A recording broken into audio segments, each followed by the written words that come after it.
Chers amis, Boker Tov, Beshem Hashem, c'est Natslar Vinarbiach, en ce mercredi 14 septembre et déjà 18 du mois de Elul. Je suis racheté par mon cher et tendre ami Clément et Corinne Smadja, Shachem Varech Otam, pour un bon accouchement pour leur fille Léa Bat Rachel, avec un beau bébé en bonne santé. Betnaim Tovim, Mazel Tov, Bezrat Hashem, Beshat Tova, Umutzlachat Mikol Aprinot, Yiratzon, que le mérite de Rabbi Nachman Ben Pega, puisque c'est un cours. Je sais qu'il plaira en plus à Clément, puisqu'il est très attaché aussi à Rabbeinu, Bezrat Hashem Itbarach, pour un bon accouchement, la santé, le bonheur, la parnassa, la joie, ainsi qu'à vous tous, Bli Yotze Minaklal. Avec sa permission, on pensera à une grande réfoua shlema. Malheureusement, on nous sollicite beaucoup pour des prières pour les malades. Il y a beaucoup de gens qui ont besoin de nos prières, de nos teilim. Bezay Am Israël, Echpat Lahem Echad Min Hasheni, on en a tous. Bien entendu, sont tous concernés par le problème de l'un et de l'autre. Encore hier, j'ai reçu comme ça, je marchais dans la rue, et tac, priez, de partout, c'est partout. Le problème qu'il y a, c'est que les gens, quand ils envoient leur message, ils pensent qu'ils sont seuls à le faire. Eh ben non, il y en a beaucoup. Eh bien, ce que ça fait, c'est que, comment on fait? Eh ben, tu fais une prière rapide, Bezrat Hashem, au moins un teilim, quelque chose. Ça te coûte pas beaucoup. Au lieu de marcher à penser à autre chose, tu fais un teilim pour la réfoua shlema. Bezrat Hashem Barach, ou simplement le fait de dire Yiratzon Shakadosh Baruch Hu Yishlach L'Hashem Hazeh Refoua Shlema. C'est pas beaucoup, mais ces quelques mots-là, ils ont une grande valeur dans le ciel. Je vais vous dire pourquoi. Parce que si tu le connais pas du tout et que tu prends le temps de dire une phrase pour lui sans aucun intérêt, tu forces la Shekhinah, qui elle connaît très bien la personne concernée, de faire quelque chose pour lui. Dieu ne peut pas être moins que l'homme. Si lui prend du temps pour prier pour celui qui connaît pas un peu de temps, une phrase, Dieu doit prendre au moins un livre. Zeperoucha Davar. C'est-à-dire que c'est à Dieu de donner l'exemple à l'homme, et si l'homme donne un exemple à Dieu, alors Dieu doit le dépasser automatiquement. C'est pour ça qu'on est toujours gagnant quand nous sommes capables de surmonter ce que nous sommes. Comme vous le savez dans la Gemara, dans la Chassidoute, on le sait très bien, quand un homme dépasse ce qu'il semblerait être pour lui l'impossible, il force à Dieu d'aller au-delà du din, ce qu'on appelle l'ifnim shurat adin. C'est là. Donc on est toujours gagnant quelque part. Toujours gagnant. Et vous savez que la vie est un boomerang. Si un jour vient et que c'est nous qui sommes malades, eh bien, ça peut arriver. Eh bien, ces mêmes prières que nous avons faites pour les autres viennent aussi pour nous. Parce que c'est comme quelqu'un qui a dit un jour, à côté du désert, qui était aride, il a déposé une gourde d'eau fraîche qu'il a mis dans un congélateur. Comme ça, s'il prend la route, le temps que ça se décongèle, il aura de quoi boire et ne pas, chas v'shalom, se retrouver en porte-à-faux dans le désert. Voilà que le temps passe et un jour, c'est lui qui doit prendre ce désert. Sauf il a ouvert le congélateur, il a pris sa propre gourde. Ainsi disent nos chachamim, quand on fait une mitzvah pour les autres, on croit que c'est pour l'autre, mais viendra un jour où cette même mitzvah que nous avons fait, en réalité, elle reviendra pour nous. Je ferme cette parenthèse et on souhaiterait une grande réfoua shlema. Moratimi Akdosha Vateora, Shem Varech Otachima. Daraba pour tout, ton soutien, ton sourire. Que Dieu te garde tes yeux. Sarah Tala Batefrat Myriam, Yanaï Ben Esther. On pensera à Joël, Myriam Bat Sarah, Yekara. On pensera à Tzedika, Yekara, Haya, Ruchama Esther, Batrifka, Ben Simon, qui a besoin de vos télim. Si vous pouvez faire aussi des télim pour elle, Tavo Lechem Racha, Haya, Ruchama Esther, Bat Myriam, Barou Ben Ruth, Sofan Meir. T'as pas vu ce matin, Meir? Ouais, Shlema, je sais. Ouais, je suis pas idiot, je sais, je suis en contact avec lui. Shlomo Jonik Ben Zeira, Nissim Nachman Ben Rachel, Odaya, Evi Esther Bat Yael, Janine Zmira Bat Alisa, Isha Rachel Bat Sarah, Michael Ben Sulika, Najba Ben Sultana, וכן, חלי ברכה בבת מתני שרון, מזל טוב בבלים בת אליס כהן, וכן על זה הדרך, לעילוי נשמת כל מתי ישראל, בעזרת השם. C'est pourquoi? C'est pour un niftar? Ah, parce que je suis passé au niftar là. Alors, réfoua shlema pour Yaakov Daniel Ben Saouda. On commence un premier shiur, on a deux shiurs normalement que je dois faire l'un après l'autre, et il est temps de commencer. Nous allons parler d'un sujet d'actualité. Vous savez que Morenu Arav, Kadosh, Rabbi Nachman Ben Fega, Shruto Egen Kol Am Israël, était très attaché à toutes les fêtes juives, mais une particulièrement, c'est Rosh Hashanah. Pourquoi? Parce qu'il a atteint justement le niveau d'Adam Arishon avant la faute. Et donc, Rosh Hashanah, c'est le jour anniversaire de la naissance du premier homme de l'histoire. Non pas l'homme de trop mignon, comme disent ceux qui comprennent rien, mais l'homme de la création, Adam Arishon, le premier homme, a été créé intègre, total, parfait. C'est extrêmement beau. Et quand Dieu l'a créé, il l'a créé homme. Il n'a pas créé un espèce de singe qui a une évolution ou un homme qui a une évolution. Au contraire, dans la Torah, c'est le contraire. Il y a une régression de l'évolution de l'homme et non pas une évolution. Et comme cas, si on étudie la Torah, on comprend beaucoup mieux les choses par rapport à cela. Et celui qui pense que l'homme vient du singe, comme je vous l'ai déjà dit à l'époque de Nimrod, le Talmud, il y a 1800 ans en arrière, et non pas notre ami Darwin, avec ses fossiles et ses vrais yeux, eh bien, c'est un jeu de mots, pensait qu'il y aurait une évolution de l'homme de Cro-Magnon, l'homme de Néandertal, patati patata, et ben mash atchouva ilo. 1800 ans en arrière, le Talmud nous dit que les hommes ont été transformés, une partie d'eux en singes, par Dieu, parce qu'ils se sont révoltés contre lui, comme ça enseigne le Talmud. Et donc, ce rendez-vous de Rabbi Nachman, qui était devenu totalement spirituel au point d'avoir un Yetzirah qui était obéissant, s'est beaucoup attaché au mois de Elul, création de la Terre, de l'univers, le 25, et puis, en ce qui concerne le Rosh Hashanah, ce fameux jour, Bezrat Hashem, qui est totalement relié à Rabbeinu. C'est pour ça que j'insiste beaucoup de lier l'étude de Rosh Hashanah à un livre de Rabbi Nachman. Tous les livres sont bons à étudier, bien sûr. Toute la Torah est bonne. Ah bah, vous voulez pas venir ici parce que j'ai mal à la tête. Chez Niske, Bezrat Hashem, d'étudier vraiment son livre.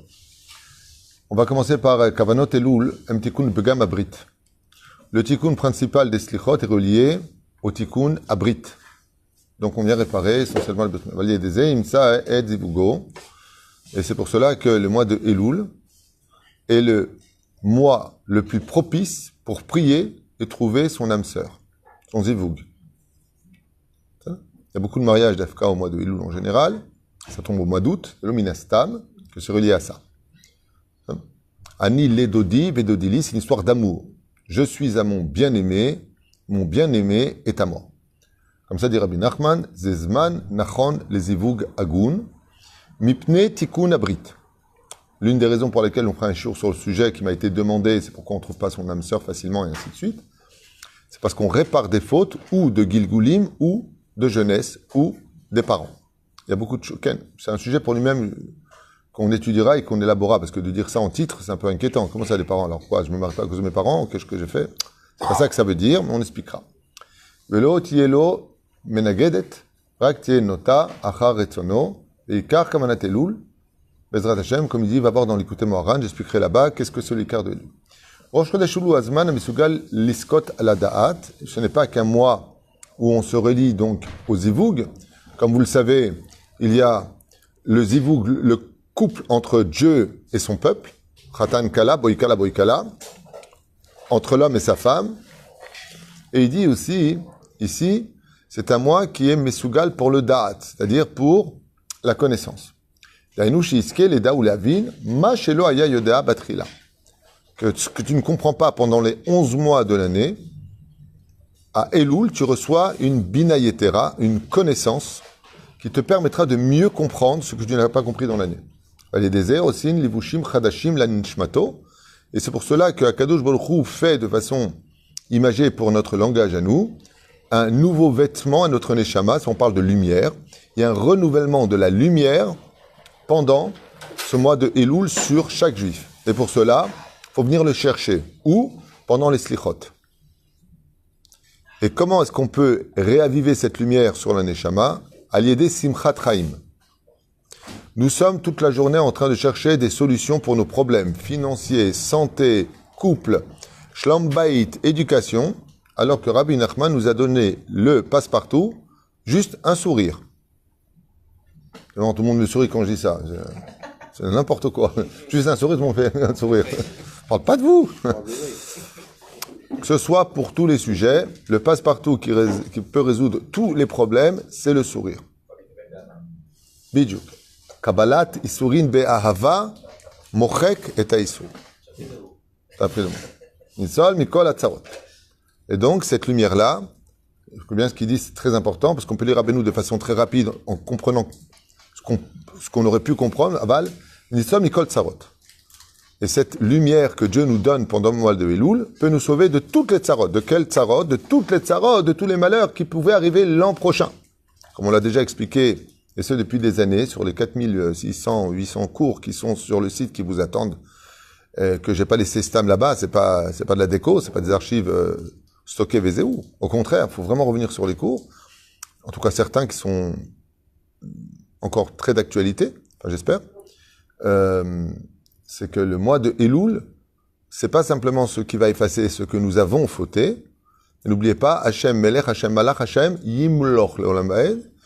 C'est que ça permet de repartir sur de nouvelles bases. Le mois de Elul permet de créer un avenir sur de nouvelles bases. Là, vous apprendrez un point essentiel dans le shalom entre un homme et son ami, un homme et son épouse, des enfants et les parents. C'est que, qu'est-ce qu'il fait Hachem? Pour créer un bel avenir, il dit on ne parle plus du passé. À retenir.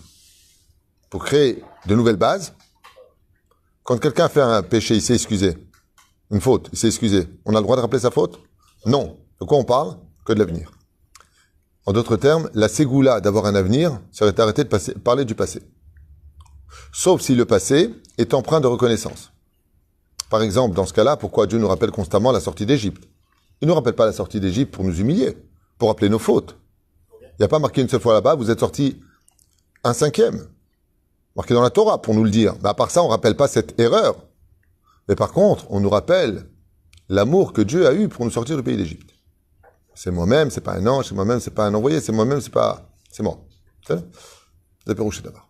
La reine, tu as le droit de parler du passé que pour relever le compliment, pour relever le positif, et oublier le négatif. Sinon, tu ne pourras jamais avancer. Vous verrez toujours des gens qui disent « Je pourrai jamais oublier le mal que tu m'as fait. Je peux pas. Je ne peux pas. Donc, il n'y a pas d'avenir. » Ainsi donc, le mois d'Elul, on pourrait le couper en deux. On va donner 2 semaines pour effacer le passé et 2 semaines pour construire l'avenir. C'est ça? Non, c'est pas marqué dans le livre. Je dis qu'on pourrait même couper ça en deux. Mais ça peut être la première partie de la journée, on efface le passé, les slichot, et puis l'après-midi, on crée l'avenir. Je veux dire par là que la dimension du temps doit appartenir à une seule entité qui travaille en oublions le passé et créons l'avenir. Sinon, tu ne peux pas créer de base sur un passé négatif. Des mauvaises bases créent un mauvais binyan. C'est bien. Elul, Mesugal, Lamoul, et Orlat, les Babo. Alors vous savez qu'on a 2 endroits où on doit faire la Brit Mila, d'où d'ailleurs le mot Elul. Umal Hashem Elokecha, et levavecha, et levav zarecha. Que l'Éternel ton Dieu, qui est Moël lui-même, circoncise ton cœur et le cœur de ta descendance, de tes enfants. Voilà ce que nous disons dans ce verset de la Torah. Umal Hashem Elokecha, c'est les initiales de Elul. Donc il y a 2 Brit Mila à faire dans la vie, celle de la Brit elle-même au niveau de la Orla que nous avons, et on peut avoir une Brit Mila en bas, mais un cœur incirconcis. Et Elul, c'est la Brit Mila du cœur. C'est la Brit Mila du cœur. Donc, je l'avais déjà expliqué avec le Lulav, avec le Etrog, avec le Shofar de Elul, qui représente le cœur de l'homme. Une partie du cœur, quand vous prenez un Shofar, vous le mettez sur le côté, vous allez voir le côté droit du cœur, là où il y a le Yetzeratov, et pour créer, comme il dit le Ben Ishraï, soit Tsaloul, le trou, on va couper la corne, on va faire une Brit Mila, pour dire que il faut faire la Brit Mila à notre cœur, le rendre kasher. Qu'est-ce que ça veut dire au niveau actif? C'est bien beau de le dire au niveau philosophique, mais de quoi tu parles? Un cœur qui est bon. Et quelqu'un qui est bon est capable de demander pardon, de se remettre en question, d'accepter l'autre, d'aimer l'autre, de comprendre l'autre. C'est ça un bon cœur. d'avoir de l'empathie. Ça s'appelle un bon cœur. Erpatlo. Il en a à faire. Quelqu'un qui a un bon cœur, c'est quelqu'un où la shrina réside à l'intérieur. Car Dieu est bon. Tout le monde l'a compris, il appelle même le bon Dieu. Yofi. Elul misugal amul, et tordat levavo. Ad she'atzim el libo, yargish etev ke'ev chata'av be'emet. Et là, Rabbi Nachman va nous donner une espèce de petite gifle pour nous réveiller. Il dit que le fait de ne pas ressentir vraiment les choses qu'on a fait, eh bien, démontre qu'on a un cœur incirconcis. Qu'est-ce qu'on appelle un cœur circoncis? C'est celui qui, quand il rappelle ses fautes, a franchement les boules. C'est pas chatati, aviti, pachati. Ah, t'as vu comment je parle hébreu? Non, non, non, non. C'est de le dire et à l'intérieur du cœur de le regretter vraiment. Donc, qu'est-ce qu'elle veut, c'est là? L'homme dit à sa femme que je m'excuse parce que je l'ai insulté, elle et sa mère. Ok, chérie, je m'excuse d'avoir insulté la reine-mère et toi-même. Mais tu regrettes pas, Baba. Tu dis des mots. La teshuva n'est valable que quand tu t'en excuses. J'avais donné souvent cet exemple-là parce qu'il est tellement répétitif. Quelqu'un a fait teshuva, il a arrêté ses bêtises. Il est devenu enfin shomer negia. Il est devenu enfin pratiquant avec un cœur pur. Et il y a une très très très belle femme qui passe, d'une rare beauté, et c'est une femme avec qui il était pendant 1 an. Il y a 3, 4, 5 ans en arrière. Le Rav Dessler, à propos de la Teshuva, il dit Im be'emet chazar bitshuva be'emet, s'il la voit passer, il se retourne et il demande pardon à Dieu, il peut même avoir des larmes qui coulent. Comment j'ai pu la toucher, comment j'ai pu coucher avec, comment j'ai touché une non-juive, comment... Ou mitraret alze.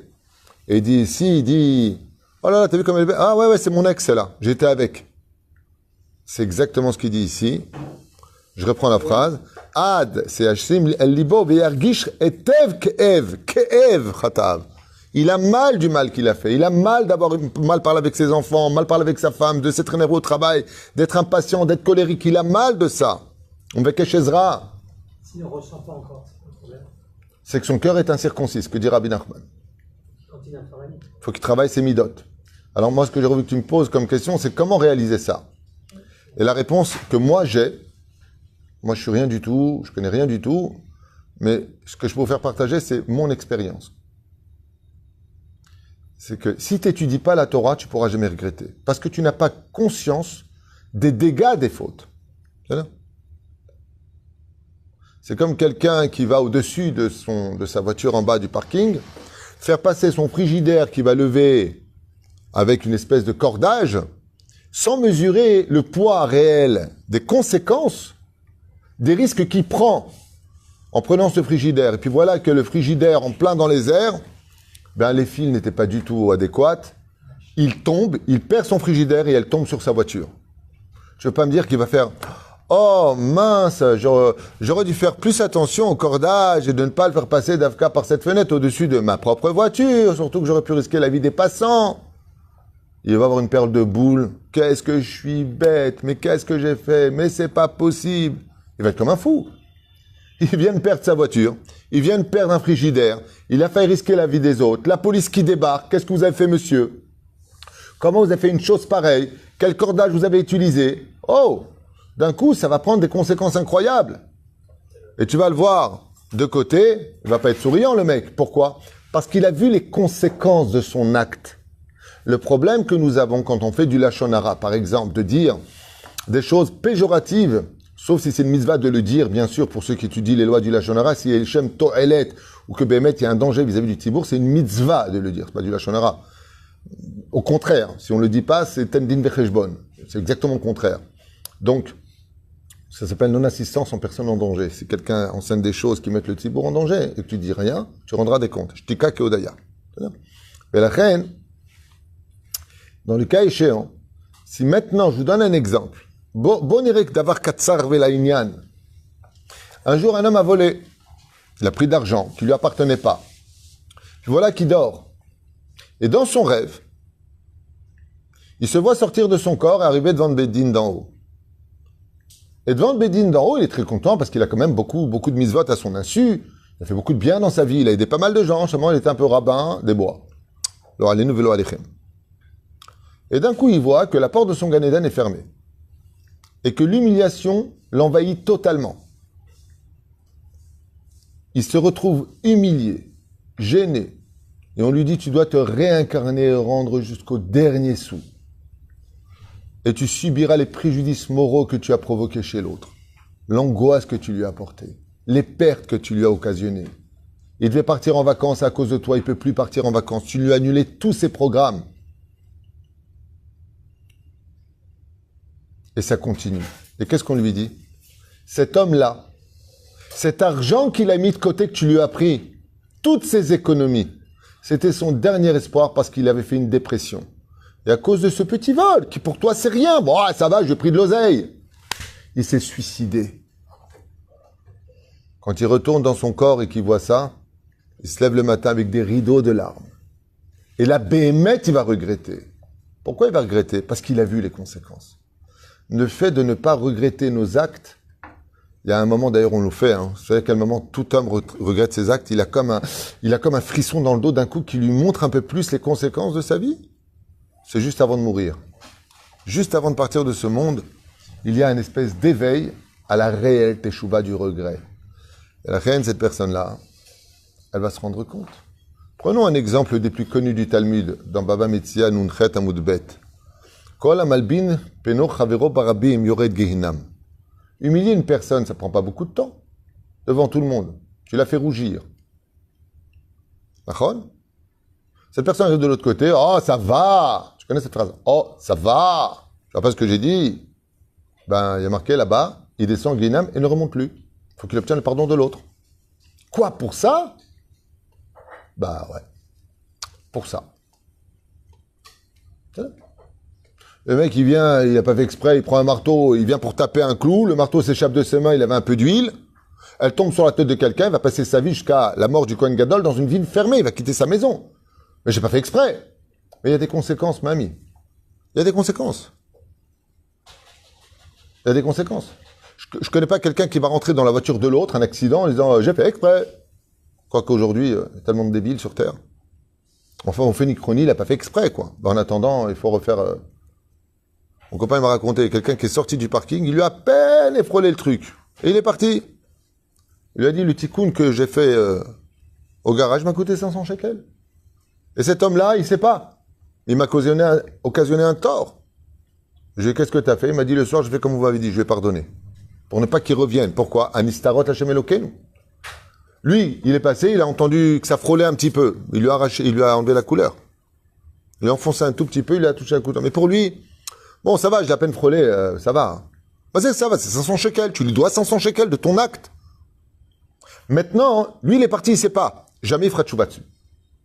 Donc, heureusement que le juif va le pardonner. Imaginez maintenant qu'il s'arrête. Il va aller voir ce qu'il y a là-bas. Et il lui dit, voilà, viens avec moi, on va chez le garagiste. On lui dit 500 shekels. D'un coup, mince, qu'est-ce que j'étais bête d'être sorti aussi vite que ça. Dommage que j'ai pas mesuré la distance entre ma voiture et la sienne. Pourquoi? Ça me coûte 500 shekels, mince. C'est comme quand tu roules trop vite, t'as le flic qui t'arrête, ou t'as pris le téléphone une seconde, 8 points en moins, 1000 shekels d'amende.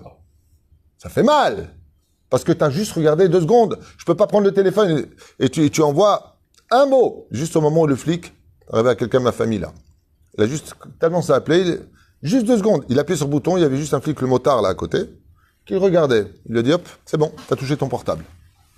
8 points en moins, il a reçu Neiga Monad. Va passer maintenant 3 fois 4 heures à écouter des gens qui ont fait 1000 accidents et qui vont te raconter leur vie. Perte de temps, Chaval al-Azman, Benay, Avalom Echane. C'est encore une occasion de prendre de l'oseille aux gens. Alors que eux-mêmes qui mettent les PV, ils prennent le portable aussi, c'est ça qui me tue. Quand une fois j'ai vu des flics faire des avérotes, Shem Yishmor Verachem. Ah ben, c'est un matzav. C'est un matzav. Hein? C'est un tikkun. Tout est un tikkun. Et la reine, si tu n'étudies pas la Torah, surtout le secret de la Torah, quand tu vois le Zohar Kadosh qui dit, quand tu vois les livres de Torah, ce qu'ils racontent, bien entendu, tu y adhères. Tu n'adhères pas, tu perds ton temps. Mais qui croit qu'il n'y a rien après la mort, change de chaîne, quoi. Je ne m'adresse pas à lui. וזה פירוש הדבר. אז שירגישו כל הלבבות, גם על כל הלבבות, של כל הטיפות Imshichu mimenu lechol makom shinmishchu. Ouais, alors, Rabbi Nachman ici, il donne l'exemple de Zera Levatala. Celui qui pratique l'onanie, c'est-à-dire la masturbation, pour lui, il fait rien de mal. Ça va, c'est rien. C'est de l'eau, tu vois pas. Omer Rabbeinu, ou le Yeda, Nimshichu mimenu mavet. Il vient de tuer des millions et des millions d'enfants potentiels qui auraient pu naître. Il vient donc de créer des millions de démons sur Terre. Si tu étais capable de voir ce que tu viens de faire, jamais tu le ferais.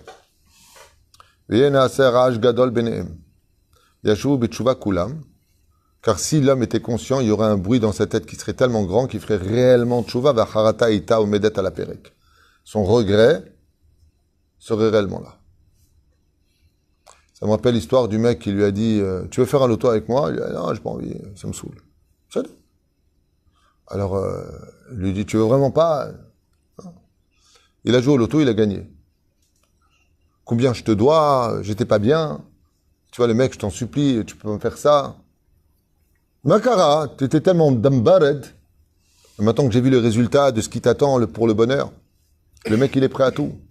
On donne-moi 10%, moi, donne-moi 20%. C'est exactement ce qui se passe après la mort. Quand on voit que pour une mitzvah, pour avoir arrêté une avéra, pour avoir regretté quelque chose. Vous savez, un père qui a insulté un fils qui a insulté son père, qui lui a manqué de respect, et que. Le père, il dit, pourquoi il vient pas te demander pardon? On dit, parce que j'ai parlé avec ton fils et il m'a dit qu'il avait trop honte. Il a peur de ne pas trouver les mots. Qu'est-ce que fait le père? C'est lui qui vient voir son fils. Il lui regarde. Je veux ni des excuses, ni qu'on reparle de ce qui s'est passé. Lama. Parce qu'on m'a dit que tu regrettais vraiment du fond de ton cœur. C'est exactement ce que demande la Torah. Si vraiment on regrette du fond de notre cœur le bitul zman qu'on a fait de notre vie, le mal qu'on a occasionné aux uns et aux autres, le fait d'avoir ignoré les ordres de notre roi, Akadosh Baruch Hu, qu'est-ce qu'il en a à faire, Hachem? Chatanu lefanecha. C'est pour ça qu'il dit, bon alors si tu regrettes vraiment, tu peux me le chanter. Au moins on passera du bon temps. Chatanu lefanecha. Yofi.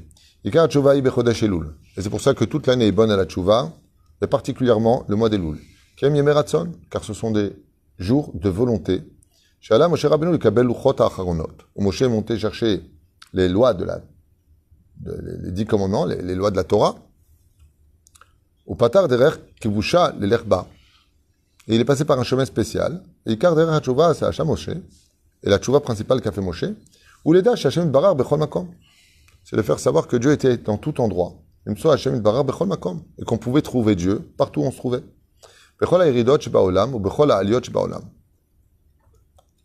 Où que tu sois, en haut, en bas, à droite, à gauche. Dieu est partout.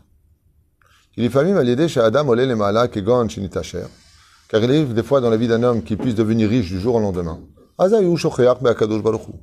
Cela pourrait entraîner chez lui qu'il oublie Dieu. Et même on peut voir que dans le travail, le service divin, il y a celui qui peut monter très très haut dans le service divin. Et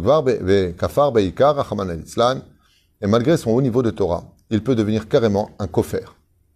Ça veut dire une personne qui représenterait la Torah, mais qui en réalité est un kofer. Ça peut arriver. Alken, il y a eu pas mal. On va prendre deux exemples. Elisha ben Abouya, Yochanan Kohen Gadol, Doega Adomi. La liste est longue. Korach, lo chaser. Alken tzarich levakesh me'Hashem yitbarach shikarveu bitkarvut shelo yaziklo. C'est pour ça que nous devons demander tous les jours à Kadosh Baruch Hu que dans notre service divin, de quoi que l'on est, rien ne soit ici présent pour nous nuire. Lo yazik lo. Et quand malheureusement il y a des descentes dans la vie financière, santé ou autre, afilu beidiot atartana, beidiota slicha atartana, afilu ba'asara kitrin dimsao vuta, et gam sham tzrichim lekacher et atzmo l'Hashem yitbarach. Donc que ce soit pour le meilleur comme pour le pire en deux mots, que ce soit au plus haut de la chaîne sociale ou au plus bas de la chaîne sociale, tu dois toujours arriver à ce qu'on appelle une chose dont j'ai parlé d'ailleurs hier à Natania, c'est la dvekut b'Hashem. Comme je vous l'ai déjà expliqué avec l'aide d'Hashem, c'est que la pratique ne suffit pas s'il n'y a pas de Dvekut B'Hashem. Une des phrases les plus importantes de la prière, qui est très chantée et d'une des plus connues du peuple d'Israël, Vea erenenu betoratra, vedabek libenu, bemitzvotecha, vedabek libenu, que notre cœur adhère à tes mitzvot. Il faut qu'il y ait du cœur dans l'accomplissement des mitzvot. Pas simplement de la technique robotisée, et là, de l'amour qui accompagne cette vie. Comme là, ils sont en train de Tesla, ils sont un peu laissés tomber le système automobile. Ils se sont maintenant projetés dans la fabrication des robots avec qui tu peux carrément parler, qui peuvent te faire la cuisine. Ils se sont lancés sur un système de Etzadat et ils ont dit qu'on est encore très très très loin de la perfection de ressembler à un homme parce que nos robots ne pourront jamais ressentir, d'avoir de l'empathie. Ils peuvent être préprogrammés à cela, mais de même, il n'y a pas d'âme. Et c'est toute la différence. Qu'est-ce qui donne à notre corps le côté humaniste? C'est la neshama qui s'y trouve. Un robot, il peut être aussi ressemblant à une personne humaine, il n'aura jamais d'âme. Il n'aura qu'un nefesh pour exister. Les éperouches là-bas pour lequel, que tu sois en haut, que tu sois en bas, demande toujours à ce que tes épreuves ou les honneurs qu'on te fait ne soient jamais un obstacle à ton service divin. Et je finirai juste avec cette phrase la plus essentielle de toutes. La mida la plus importante de toutes. Travailler son humilité. Alors bien sûr, l'humilité ne veut pas dire marcher la tête en bas, je ne suis rien, je ne suis que poussière, je vais mourir. Ça, c'est des gens malades mentaux. Marqué nulle part comme ça dans la Torah. L'humilité, c'est d'accepter l'idée qu'on est loin d'être parfait. C'est connaître son niveau, de le mettre au service des autres, et être humble. Ça ne veut pas dire que parce que tu as raison, tu dois dire que tu as tort parce que tu es humble. Surtout quand il s'agit de l'honneur d'Hachem. Quelqu'un de humble, c'est quelqu'un qui travaille pour Dieu. C'est le summum de l'humilité. C'est une question qu'on devrait tous se poser tous les matins. Pour qui on travaille tous les jours de notre vie? Pour qui on vient prier? Pour qui on va faire ceci ou cela? Comme je vous l'avais dit une fois, une femme s'était fâchée avec son mari violemment et elle lui a dit « À quelle heure tu rentres manger ?» Il lui a dit « Tu vas me faire à manger malgré tout ?» Il lui a dit « Je ne te fais pas manger parce que tu mérites ou pas. Je fais à manger parce que Dieu me demande de faire du chesed. Je ne travaille pas pour toi. » D'avoir gadol venifla. C'était le premier cours de ce matin. Dans 5 minutes, un deuxième shiur, Be'ezrat Hashem, sur Rosh Hashanah, de Rabbi Nachman. À tout de suite pour ceux qui veulent 5 minutes.